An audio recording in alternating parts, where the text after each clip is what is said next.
నమస్తే, welcome to Bhavat media. ముందుగా headlines.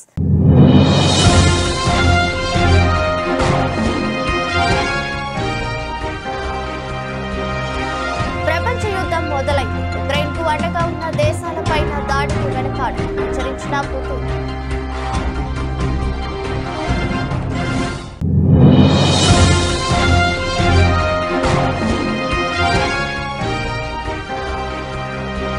మహాపీఠం మహాయుతిదే సంబరాలు షురు చేసిన కూటమి నేతలు.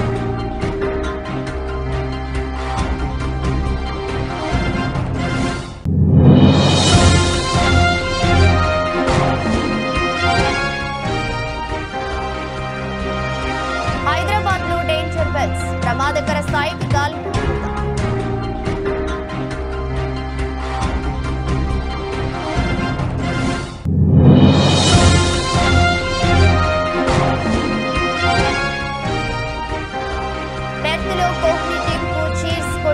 అనుష్క శర్మ ఆస్ట్రేలియా టెస్టులో ప్రేక్షకుల గ్యాలరీలో సందడి చేసిన అనుష్క.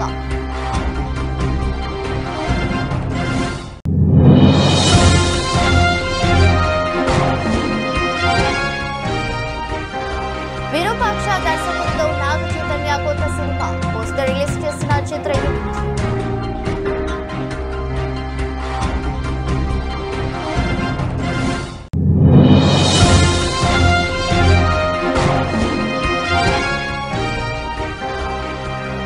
కార్పొరేటర్లకు ఆదాయ శాఖ పెట్టుబడులపై పునరాలోచనలు విదేశీ మదుపరులు.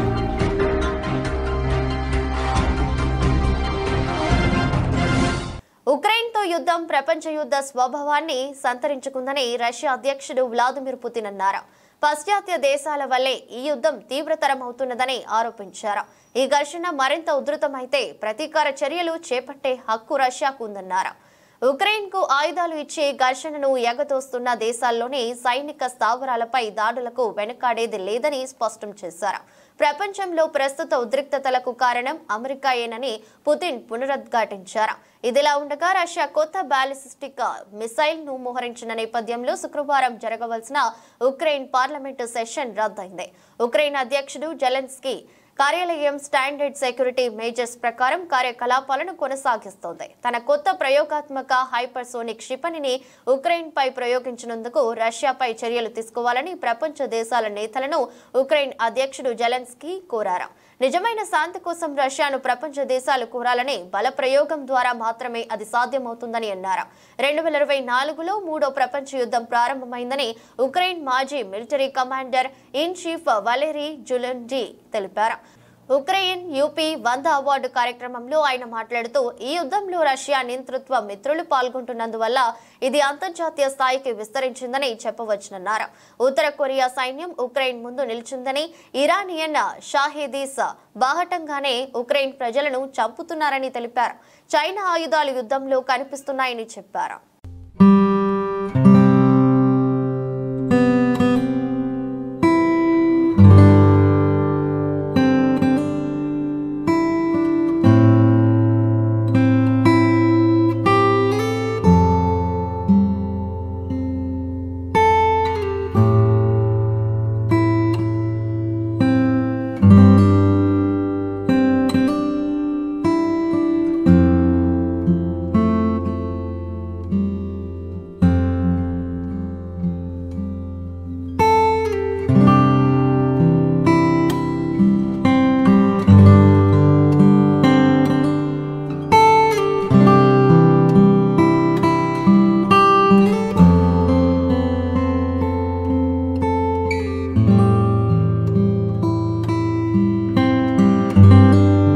మహారాష్ట్రలో మహాయతి కూటమి విజయ డంకా మోగించబోతోంది. ఇప్పటి వరకు వెలువడిన ఫలితాల సరళిని బట్టి మహాయతి కూటమి మ్యాజిక్ ఫిగర్ ను దాటి 216 స్థానాల్లో ముందంజలో ఉంది.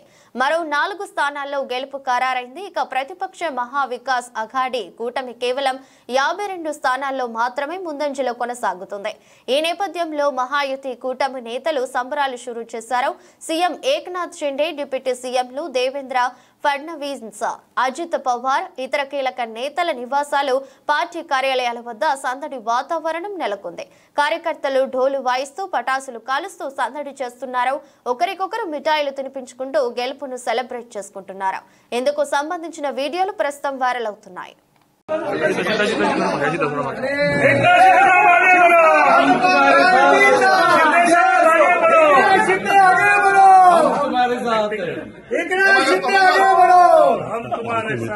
महाराष्ट्र का नेता कैसा हो, शिवसेना भाजपा महायुतीचा शिवसेना जिंदाबाद. हिंदुहृदय सम्राट शिवसेना प्रमुख माननीय बाळासाहेब ठाकरे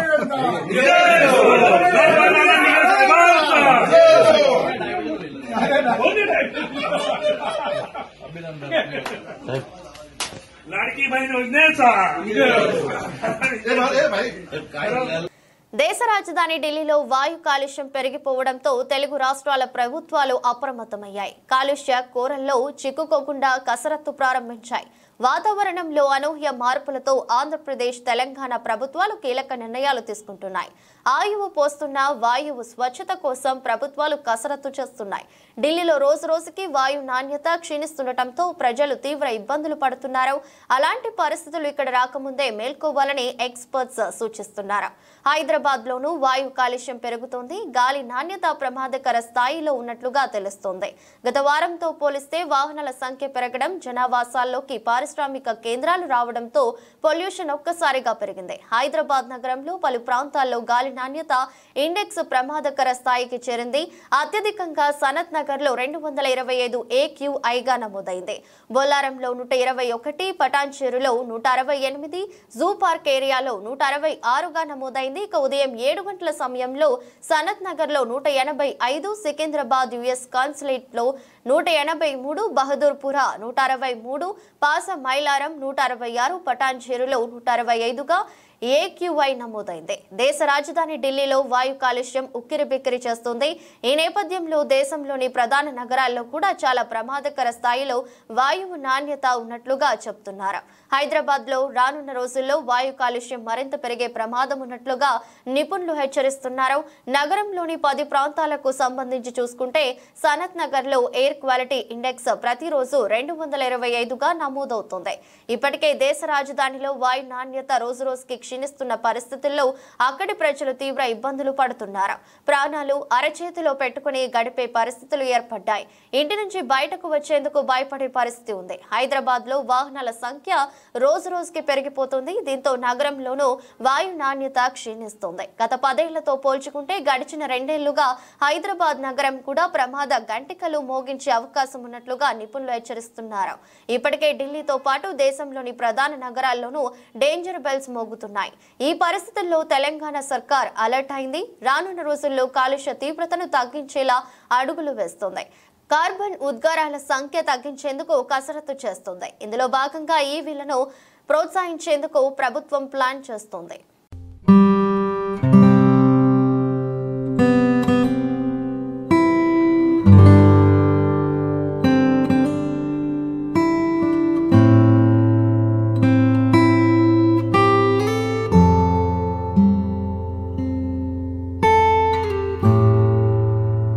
పర్యావరణాన్ని పరిరక్షించుకుంటూనే పారిశ్రామిక అభివృద్ధి సాధించాలి. ఈ క్రమంలో మత్స్యకారుల జీవనోపాధులకు ఇబ్బందులకు లేకుండా చూస్తామని రాష్ట్ర ఉప ముఖ్యమంత్రి పవన్ కళ్యాణ్ స్పష్టం చేశారు. సముద్ర తీరం వెంబడి ఉన్న పరిశ్రమలు వ్యర్థాలను శుద్ధి చేసి నిర్దేశిత ప్రాంతంలోనే వాటిని వదిలేలా చూడటం ద్వారా మత్స్య సంపదకు విఘాతం కలగకుండా చర్యలు చేపడతామన్నారు. శుక్రవారం సాయంత్రం ఉప ముఖ్యమంత్రి క్యాంపు కార్యాలయంలో మత్స్యకార ప్రతినిధులు, ప్రజా ప్రతినిధులు పవన్ కళ్యాణ్ తో సమావేశమయ్యారు. మత్స్యకారులు ఎదుర్కొంటున్న సమస్యలను వివరించారు. చమురు సంస్థలు సహజ వాయు నిక్షేపాల కోసం సాగిస్తున్న తవ్వకాల మూలంగా చేపల వేటకు ఇబ్బందులు వస్తున్నాయని, మత్స్య సంపద దెబ్బతింటుందని తెలిపారు. కొన్ని ప్రాంతాల్లో పరిహారం ఇచ్చారని, మరికొన్ని చోట్ల ఇవ్వలేదని ఉప ముఖ్యమంత్రి వర్యులు దృష్టికి తీసుకువచ్చారు.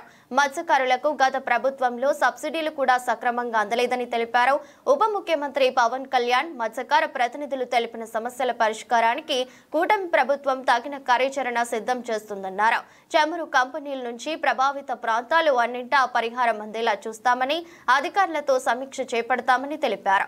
ఆంధ్ర విశ్వవిద్యాలయంలోని ఓషనోగ్రఫీ ప్రొఫెసర్లు, మత్స్యశాస్త్ర నిపుణులు సంబంధిత అధికారులతో అధ్యయనం చేయడంతో పాటు ఫిషరీస్, ఇండస్ట్రీస్, పీసీబీ అధికారులతో సమీక్ష నిర్వహిస్తామని చెప్పారు. ఈ సమావేశంలో ప్రభుత్వ విప్ బొమ్మిడి నాయకర్, పుదుచ్చేరి మాజీ మంత్రి మల్లాడి కృష్ణారావు, ఎమ్మెల్యేలు వనమాడి కొండబాబు, దాట్ల బుచ్చిబాబు, పంతం నానాజీ, ఎమ్మెల్సీ పిడుగు హరిప్రసాద్, మత్స్యకార ప్రతినిధులు పాల్గొన్నారు.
రైల్వే కోడూరు పట్టణంలోని శుక్రవారం సాయంత్రం రైల్వే కోడూరు మాజీ MLC Batyala Chengal Naidu, Annamayya urban development authority chairman ముక్క రూపానందరెడ్డి, రైల్వే కోడూరు తెలుగుదేశం పార్టీ మాజీ ఇన్ఛార్జ్ కస్తూరి విశ్వనాథ నాయుడు, నూతనంగా నియమితులైన ఖాదీ మరియు గ్రామీణ పరిశ్రమల శాఖ చైర్మన్ గా కస్తూరి కోటేశ్వరరావు చౌదరి, కేకే చౌదరి పదవి ఉందని, రైల్వే కోడూరుకి మొట్టమొదటిసారిగా విచ్చేయుచున్న శుభ సందర్భంగా టీడీపీ శ్రేణులు శాలువా కప్పి పూలమాలలతో ఘనంగా సత్కరించి ప్రత్యేక శుభాకాంక్షలు తెలిపారు. మరియు రైల్వే కోడూరు పట్టణంలో బాణసంచా పేల్చుతూ భారీ ర్యాలీ చేశారు. ఈ కార్యక్రమంలో రైల్వే కోడూరు మరియు రాజంపేట నియోజకవర్గంలోని టీడీపీ నాయకులు, కార్యకర్తలు పెద్ద ఎత్తున పాల్గొని భారీ ర్యాలీ చేశారు.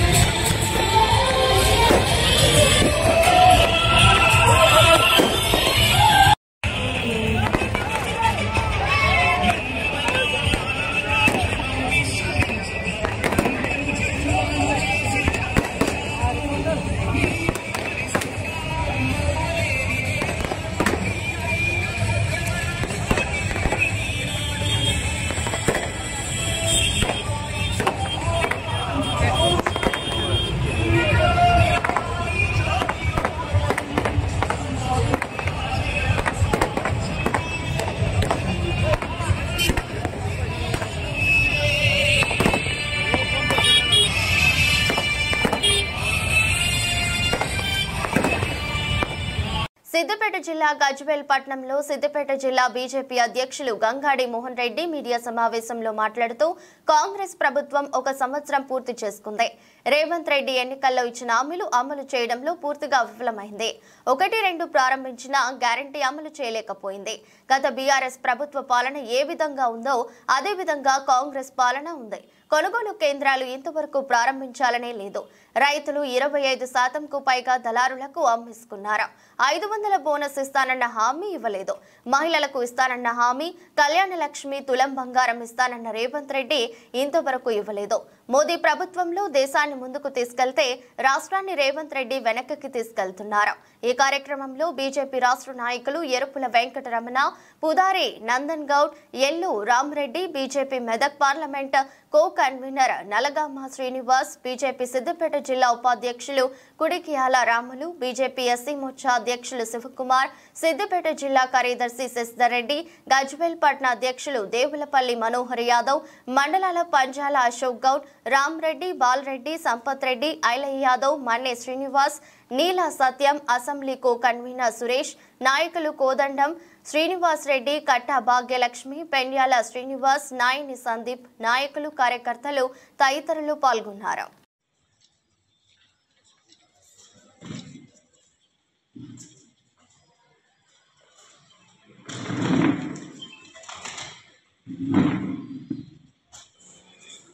కాంగ్రెస్ ప్రభుత్వం ఏడాది పాలన పూర్తి చేసుకున్న సందర్భంగా ఇలా కాంగ్రెస్ ప్రభుత్వము రేవంత్ రెడ్డి ఎన్నికల్లో ఇచ్చిన హామీలు ఆ హామీల అమల్లో పూర్తిగా ఇలా కాంగ్రెస్ పార్టీ విఫలం చెందింది. 6 గ్యారంటీల పేరుతోని 420 హామీలతోని ఇలా ప్రజలను మభ్యపెట్టి కాంగ్రెస్ పార్టీ అధికారంలోకి వచ్చింది. కానీ ఇలా గ్యారంటీల విషయంలో హామీల విషయంలో ఏ ఒక్క హామీ కూడా ఇప్పటివరకు కూడా పూర్తి చేయలేదు. 1-2 హామీలను ప్రారంభించింది ఆరంభ శూరత్వం తప్పితే అందులో 100% ఇలా రుణమాఫీ విషయంలో కావచ్చు, లేకుంటే నిరుద్యోగులకు ఉద్యోగాలు ఇచ్చే విషయంలో కావచ్చు, ఇక మిగతా విషయాలలో ఎక్కడ కూడా ఉచిత బస్సు తప్ప ఈయన ఏ హామీ కూడా ఇప్పటివరకు అమలు చేసిన పరిస్థితి మనకు కనబడతలేదు. ఇలా గత బీఆర్ఎస్ ప్రభుత్వం 10 ఏళ్ల పాలన చూసినాం. గత బీఆర్ఎస్ ప్రభుత్వం 10 ఏళ్ల పాలన ఏ విధంగా ఉండేనో ఇలా రేవంత్ రెడ్డి పాలన కూడా ఇలా కాంగ్రెస్ ప్రభుత్వ పాలన విధంగా అదే విధంగా కొనసాగుతూ ఉన్నది. ఇలా ప్రజలకు ఇచ్చిన హామీలను ఒకవైపు ప్రజలు అడుగుతూ ఉంటే ప్రజల అటెన్షన్ డైవర్ట్ చేస్తూ ఇలా ప్రజలకు అవసరం లేని విషయాలను ఇలా ప్రజల ముందుకు తీసుకొచ్చి ఈరోజు ప్రజల అటెన్షన్ డైవర్ట్ చేసే ప్రయత్నం చేస్తూ ఉన్నాం. గతంలో కేసీఆర్ ఏ విధంగా చేసిండో ఇలా రేవంత్ రెడ్డి కూడా అదే విధంగా చేస్తూ ఉన్నాం. ఇలా రైతులు ఒక దిక్కు బాబు హయాంలో కరెంటు సంస్థల నష్టాలు 22,089 కోట్లు, కరెంటు కంపెనీల అప్పులు 86,000 కోట్లు. ఇదేనా చంద్రబాబు సంపద సృష్టి అంటే? వైఎస్ జగన్ హయాంలో 5 ఏళ్లలో నష్టాలు 395 కోట్లు, అప్పులు 36,000 కోట్లు మాత్రమే. రాష్ట్ర ప్రభుత్వం కేంద్రం నుంచి విద్యుత్ కొనుగోలు చేసింది, ఆదాని సంస్థ నుంచి కాదు అని పేర్నాని పేర్కొన్నారు. ఈ విద్యుత్ మొత్తం కరెంటు మొత్తాన్ని సర్వనాశనం చేసింది ఎవరు? చంద్రబాబు నాయుడు కదా. 2014 చంద్రబాబు నాయుడు ఎక్కిన దగ్గర నుంచి చంద్రబాబు నాయుడు దిగే వరకు కరెంటు సంస్థల యొక్క నష్టాలు 22,089 కోట్ల రూపాయలు నష్టాలా కాదయ్య 5 ఏళ్లలో. చంద్రబాబు నాయుడు ఎక్కిన 5 ఏళ్ళు 14 నుంచి 19 కరెంటు కంపెనీల నష్టాలు 22,000 కోట్ల రూపాయలు అయితే, రాష్ట్రం వీడేపటికి 6,000 కోట్లు ఉంటే చంద్రబాబు నాయుడు దిగేపటికి 28,000 చిల్లర కోట్లు అయింది నష్టాలు. అలాగే కరెంటు కంపెనీల యొక్క అప్పులు 86,000 కోట్ల రూపాయలు, చంద్రబాబు దిగేపటికి 86,000 కోట్ల రూపాయలు అప్పులు. ఇది సంపద సృష్టి. ఇంత పాపం ఇక్కడ మూటగట్టెళ్ళి కరెంటు మీద ఇవన్నీ తప్పుడు మాటలని చెప్తారు. ఆయన తప్పుడు లెక్కలు చెప్తారు, అసత్యాలు చెప్తాడు, సిగ్గు పడకుండా కన్నార్పకుండా అబద్ధాలు చెప్తాడు, విషం చిమ్ముతాడు జగన్ మీద. జగన్మోహన్ రెడ్డి గారి ప్రభుత్వంలో ఏమైంది? 395 కదా, 5 ఏళ్లలో 395 కోట్ల నష్టాలు. జగన్మోహన్ రెడ్డి గారు 5 ఏళ్లలో 395 కోట్ల నష్టాలు. నీ 5 ఏళ్లలో 22,089 కోట్ల రూపాయల నష్టాలు కంపెనీలకి.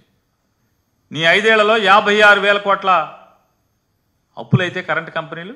జగన్మోహన్ రెడ్డి గారు ప్రభుత్వంలో 36,000 కోట్లు. ఎవరు పనోడు? ఎవరు సంపద సృష్టించేవాడు? రాజన్న సిరిసిల్ల జిల్లా బోయిన్పల్లి మండలం కోరైం గ్రామంలో పత్రికా సమావేశం సందర్భంగా హమాలీ కార్మికుల ఆధ్వర్యంలో సిఐటియు పక్షాన హమాలీ కార్మికులకు వెల్ఫేర్ బోర్డు ఏర్పాటు చేయాలని, ప్రమాద బీమా సౌకర్యం కల్పించాలని, అలాగే ఆరోగ్య భద్రతా గుర్తింపు కార్డు ఇవ్వాలని, ముఖ్యంగా 50 సంవత్సరాలు పైబడిన హమాలీ కార్మికులకు 5,000 రూపాయలు పెన్షన్ రూపకంగా అందించాలని, మరియు హమాలీ కార్మికుల బిడ్డల సంక్షేమంకై తోడ్పాటు అందించాలి. హమాలీ కార్మికులకు ఇల్లు లేని పేదలను గుర్తించి ఇందిరమ్మ పథకం కింద అర్హులుగా ప్రకటించి ఇల్లు నిర్మించి అందివ్వాలని తదితర డిమాండ్లతో జిల్లా సిఐటియు కమిటీ పక్షాన ఈ ప్రభుత్వాన్ని డిమాండ్ చేస్తున్నారు. ఈ కార్యక్రమంలో జిల్లా సిఐటియు కమిటీ సభ్యుడు గురజాల శ్రీధర్, కోరెమ్మ హమాలీ సంఘం అధ్యక్షులు మ్యాకల ఇస్తరి, సంభు విలీందర్, సంభు నరసయ్య, గీసా దేవయ్య, అలుబల రాజయ్య, వట్టే మల్లయ్య తదితరులు పాల్గొన్నారు. ఈరోజు రాజన్న సిరిసిల్ల జిల్లా బోయినపల్లి మండలం కోరెం గ్రామంలో అమాలీ కార్మికుల ఆధ్వర్యం లోపల CIT ఆధ్వర్యం లోపల అమాలీ కార్మికులకు వెల్ఫేర్ బోర్డు ఏర్పాటు చేయాలని గత కొన్ని సంవత్సరాలుగా గత ప్రభుత్వం లోపల ఇప్పుడున్న ప్రభుత్వంలో కూడా అనేక సందర్భాలలో పోరాటాలు చేసినా కూడా ఈ చిత్తశుద్ధి లేని ప్రభుత్వాలు కార్మికుల శ్రమ దోపిడి దోచుకుంటుందే తప్ప కానీ మరి కార్మికుల సంక్షేమం పట్ల ఏ ప్రభుత్వాలు కూడా పట్టించుకున్న పాపాన పోలేదు. మరి గత కొన్ని సంవత్సరాల నుంచి వీరికి వెల్ఫేర్ బోర్డు ఏర్పాటు చేయాలి, అలాగే ప్రమాద బీమా సౌకర్యం కల్పించాలి, అలాగే వాళ్ళకి ఆరోగ్య భద్రత కార్డు ఇప్పించాలని చెప్పి ఎన్నో సందర్భాలలో దఫలుగా గత ప్రభుత్వంలో TRS ప్రభుత్వంలో కూడా పోరాటాలు చేసిన సందర్భాలు ఉన్నాయి. ఇప్పుడు కాంగ్రెస్ ప్రభుత్వం కూడా మేము అధికారంలోకి వస్తే కార్మికుల పక్షపాతం అని చెప్పుకుంటున్నాం. మరి ఇలా తెలంగాణ రాష్ట్రంలో కాంగ్రెస్ ప్రభుత్వం అధికారంలోకి వచ్చి సంవత్సర కాలం పూర్తిగా వస్తున్నా కూడా కార్మికుల విషయంలో కూడా ఎక్కడ కూడా స్పష్టత అనేది లేకుండా మరి ఎన్నో సంక్షేమాల రూపం లోపల కొన్ని వేల వందల కోట్లు ఖర్చు పెడుతుందని చెప్పుకుంటున్న ప్రభుత్వం మరి కార్మికుల సంక్షేమానికి మరి ఏమాత్రం కూడా శ్రద్ధ చేయకుండా మరి తూతు మంత్రంగా నిర్ణయాలు తీసుకుంటుంది తప్ప మరి కార్మికుల సంక్షేమం పట్ల ఎక్కడ కూడా ప్రభుత్వం పట్టించుకున్న. యాదాద్రి జిల్లా అడ్డగూడూరు మండలంలో ఇండస్ట్రియల్ పార్క్ ఏర్పాటుకు కృషి చేస్తున్నానని తుంగతుర్తి ఎమ్మెల్యే మందుల సామ్యుల్ తెలిపారు. అడ్డగూడూరు మండలం కొండంపేట గ్రామంలో సర్వే నంబర్లు 164, 165లో గవర్నమెంట్ ల్యాండ్ 180 ఎకరాలు అందుబాటులో ఉందని, ఆ స్థలంలో ఇండస్ట్రియల్ పార్క్ కోసం ప్రపోజల్ పెట్టామని, ఆ భూమిని పరిశీలించి రిపోర్ట్ ఇవ్వాలని కలెక్టర్ను కోరినట్టు చెప్పారు. మెత్కూరు మండలం పాటిమట్ల గ్రామంలో శుక్రవారం ఆయన విలేకరులతో మాట్లాడారు. ఈ ప్రాంత బిడ్డగా ఇక్కడ డెవలప్మెంట్ కు బాటలు వేస్తున్నానని, ఇండస్ట్రియల్ పార్క్ ఏర్పాటైతే ఇక్కడి బిడ్డలకు ఎంప్లాయ్మెంట్ దొరుకుతుందన్నారు. తుంగతుర్తి నియోజకవర్గంలో ఇండస్ట్రియల్ పార్క్ ప్రపోజల్ పెట్టడంతో బెంగళూరుతో పాటు ఇతర పట్టణాలకు చెందిన 20 కంపెనీల ప్రతినిధులు ఇప్పటికే తనను సంప్రదించారని చెప్పారు. ఈ విలేకరుల సమావేశం ముఖ్య ఉద్దేశం ఏంటంటే పాటిమెట్ల గ్రామంలో 98 మాదిగ కుటుంబాలు 2011లో జరిగిన జనాభా లెక్కల ప్రకారం దేశవ్యాప్తంగా ఆనాడు జరిగిన లెక్కల ప్రకారం ఇంతవరకు ఆ లెక్కల వాళ్ళు తీసివేయబడ్డారు. అంతకుముందు వీళ్ళకు ఆ గ్రామంలో 2 ఎస్సీలకు 2 రిజర్వ్డ్ వార్డులు ఉండే, ఆ రిజర్వ్డ్ వార్డు కూడా పోయినాయి. కనుక వాళ్ళు జనాభా లెక్క లేనట్టు వాళ్ళ రికార్డు చూపెడతా ఉంది. అందుకోసమని ఇప్పుడు కలెక్టర్తో మాట్లాడిన నేను యాదాద్రి భువనగిరి జిల్లా కలెక్టర్తో మాట్లాడి వీళ్ళ జనాభా లెక్కలలో వచ్చేటట్టు మీరు ప్రయత్నం చేయాలి. మరి వాళ్ళు బతుకుండి కూడా మనుషుల్లాగా లేరు, తర్వాత ఊరై ఉండి ఊరు లేదు కనుక ఆ స్థానికంగా వాళ్ళు మొత్తం లేనట్టే ఉన్నది లెక్కలలో. కనుక మీరు దాని లెక్కలు తీసుకొచ్చేటప్పుడు కలెక్టర్ గారు గౌరవ యాదాద్రి కలెక్టర్ గారు ఏం చెప్పారంటే ఇప్పుడు బీసీ గణన జరుగుతాయి, ఇప్పుడు జనాభా లెక్కలు జరుగుతూ ఉన్నాయి, మన దగ్గర బీసీ గణన జరుగుతూ ఉంది కాబట్టి ఆ లెక్కలను ఇంటింటికి వచ్చి సర్వే చేసుకుంటారు. ఈ సర్వేలో అది కొట్టేయబడుతుంది, మీ లెక్క మీకు వస్తుందని కూడా వారు భరోసా చేయడం జరిగింది. అదేవిధంగా ఇక్కడ డీరాపాక చివరిలో డీరాపాక తర్వాత మానకుంట మధ్యలో ఆస్ట్రేలియాతో పెర్త్లో తొలి టెస్ట్ జరుగుతున్న విషయం తెలిసిందే. అయితే ఇవాళ రెండో రోజు అనుష్క శర్మ ప్రేక్షకుల గ్యాలరీలో కనిపించింది. ఆస్ట్రేలియా ఆల్అవుట్ అయిన సమయంలో ఆమె చీర్స్ కొట్టింది. భర్త విరాట్ కోహ్లీతో పాటు టీమిండియాను ఆమె తన చప్పట్లతో ప్రశంసించింది. వైట్ కలర్ టీషర్ట్ వేసుకున్న అనుష్క స్టాండ్స్ లో సందడిగా కనిపించింది. స్టేడియంలోనే ఆ నటికి చెందిన ఫోటోలు, వీడియోలు సోషల్ మీడియాలో వైరల్ అవుతున్నాయి. వారం క్రితం పెర్త్ వీధుల్లో అనుష్క కోహ్లీ జంట దర్శనమిచ్చింది. ఓ కాఫీ షాపులో కాఫీ తాగుతున్న దృశ్యాలు చిక్కాయి. ఆ ఫోటోల్లో కూతురు వామిక కూడా ఉన్నది. పింక్ స్వెటర్, బ్లూ డెనిమ్ వేసుకుని అనుష్క కనిపించగా ఆలివ్ గ్రీన్ టీషర్ట్ లో విరాట్ దర్శనమిచ్చారు. ముంబై విమానాశ్రయం నుంచి అనుష్క కోహ్లీ వెళ్తున్న దృశ్యాలు కొన్ని రోజుల క్రితం వైరల్ అయిన విషయం తెలిసిందే. 2017 డిసెంబర్ 11వ తేదీన అనుష్క విరాట్ పెళ్లి చేసుకున్నారు. ఆ జంటకు అకాయ్, వామిక పిల్లలు ఉన్నారు.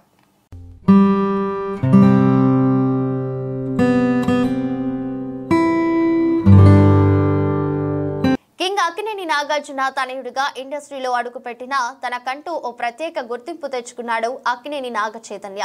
జయాపజయాలతో సంబంధం లేకుండా విలక్షణ సినిమాలను చేస్తూ వస్తున్నారు. ప్రస్తుతం ఆయన చందు మొండేటి దర్శకత్వంలో తండేల్ మూవీలో నటిస్తున్నారు. సాయి పల్లవి హీరోయిన్ గా నటిస్తుండగా అల్లు అరవింద్ సమర్పణలో గీతా ఆర్ట్స్ బ్యానర్ పై బన్నీవాసు ఈ చిత్రాన్ని నిర్మిస్తున్నారు.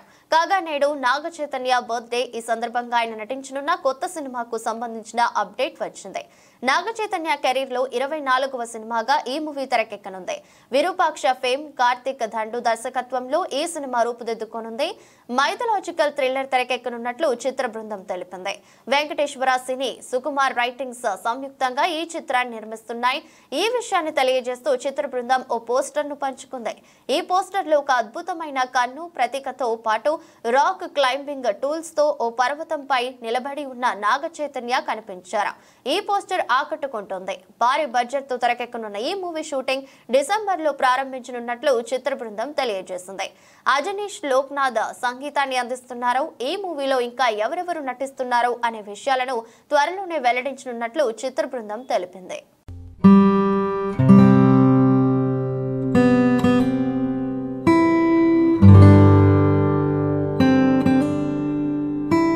ఆదాని గ్రూప్ అధినేత గౌతమ్ అదానీపై అమెరికా నేరారోపణలు యావత్తు భారతీయ వ్యాపార పారిశ్రామిక రంగాల పరపతిని దెబ్బతీసే అవకాశాలు కనిపిస్తున్నాయి. సోలార్ పవర్ కాంట్రాక్టులను దక్కించుకోవడానికి లంచాలు, తప్పుడు ప్రకటనలతో నిధుల సమీకరణలు, అంతర్జాతీయ మదుపరులను మోసగించారన్న ఆరోపణలు అదానీ ఆయన సంస్థలు ఉన్నత ఉద్యోగులపై వచ్చాయి. అదానీ గ్రూప్ ప్రతిష్టాత్మకంగా భావించి అదానీ గ్రీన్ ఎనర్జీ లిమిటెడ్ దాని ప్రాజెక్టుల్లోనే ఈ అవకతవకలు చోటు చేసుకోగా గత 2.5 దశాబ్దాలుగా ప్రధానమంత్రి నరేంద్ర మోదీ రాజకీయ అనుచరుడిగా కూడా అదానీ ఉండటంతో ఇప్పుడు రాజకీయాల్లోనూ ఈ కేసు హాట్ టాపిక్ గా మారిపోయింది. అదానీ వ్యవహారం విదేశీ సంస్థాగత మదుపర్లలో గుబులు రేపుతున్నదే. దేశీయ వ్యాపార పారిశ్రామికవేత్తల అవినీతి బాగోతాలు, ఇక్కడి నిబంధనల ఉల్లంఘనలు, రెగ్యులేటరీ వ్యవస్థల్లోని లోపాలపై విదేశీ మదుపరులు తీవ్ర ఆందోళనకు గురవుతున్నారు. మోసం చేసి బ్యాంకుల నుంచి పెద్ద ఎత్తున రుణాలు తీసుకుని ఎగవేసిన ఘటనలు కార్పొరేట్ భారతంలో కోకొల్లలో. ఈ క్రమంలో అదానీ గ్రూప్ పై గత ఏడాది హిండెన్బర్గ్ రీసెర్చ్ ఆరోపణలు, ఇప్పుడు అమెరికా నేరారోపణలు విదేశీ ఇన్వెస్టర్లను పునరాలోచనలో పడేస్తున్నాయి. ఇప్పటికే దేశీయ మార్కెట్ల నుంచి భారీగా పెట్టుబడులను ఉపసంహరించుకుంటున్న విషయం తెలిసిందే. ఈ పరిస్థితుల్లో అదానీపై అమెరికా ఏకంగా అరెస్టు వారెంట్ ని జారీ చేయడం అదానీ సంస్థకేగాక మొత్తం భారతీయ పరిశ్రమకే మచ్చన్న అభిప్రాయాలు వ్యక్తమవుతున్నాయి.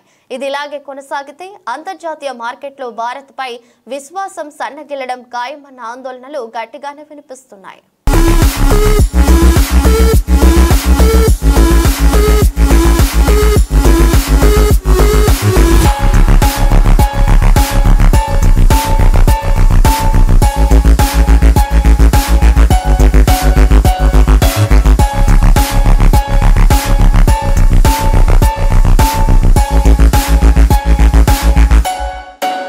వార్తలు ముగించే ముందు మరోసారి హెడ్లైన్స్.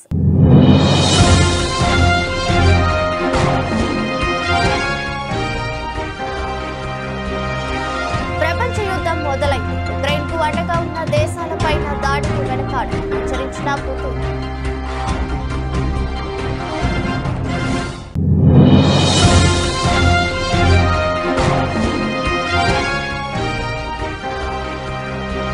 మహాపీఠం మహాయుతిదే సంబరాలు షురు చేసిన కూటమి నేతలు.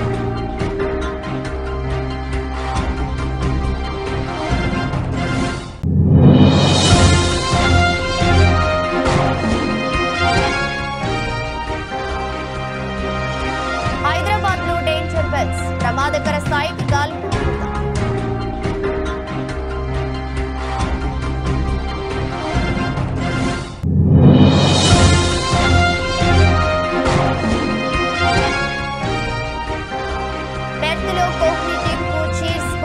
అనుష్క శర్మ ఆస్ట్రేలియా టెస్టులో ప్రేక్షకుల గ్యాలరీలో సందడి చేసిన అనుష్క.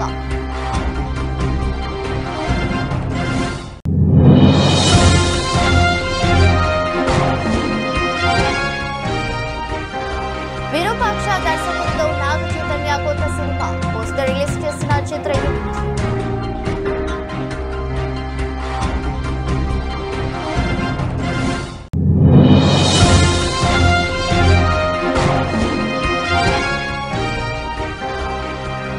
కార్పొరేటర్లకు ఆదాని శాఖ పెట్టుబడులపై పునరాలోచనలు విదేశీ మదుపరులు.